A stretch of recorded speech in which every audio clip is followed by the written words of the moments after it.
هجمة قوية على العراق، هجمة إعلامية. بعد ما قربت خليج 25 شفنا هجمة قوية على العراق من إخواننا الخليجيين بالتعليقات. بعضهم يقول من اللي عايف نفسه يروح العراق، وبعضهم يقول من يروح على الموت بإيده، والبعض الآخر يقول له بلاش ما أروح. وأكو بعد هواية تعليقات على هذا الموضوع، وإحنا كشعب عراقي واجب علينا الرد. أولا ما مسموح من كل شخص يقلل من قيمة العراق، لأن العراق بلد الكرم وبلد الحضارات والأنبياء.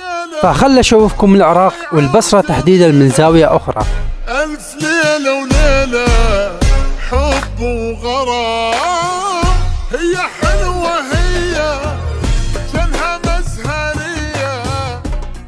فاللي يجي للعراق من اخواننا الخليجيين نخليه على راسنا وحياه الله، وبيوتنا مفتوحة إلهم. وبنفس الوقت لا أهلا وسهلا بأصحاب التعليقات اللي يقللون من قيمة العراق. فكل شخص يخلي متابعة ولايك خلي يصعد الفيديو أكثر وأكثر.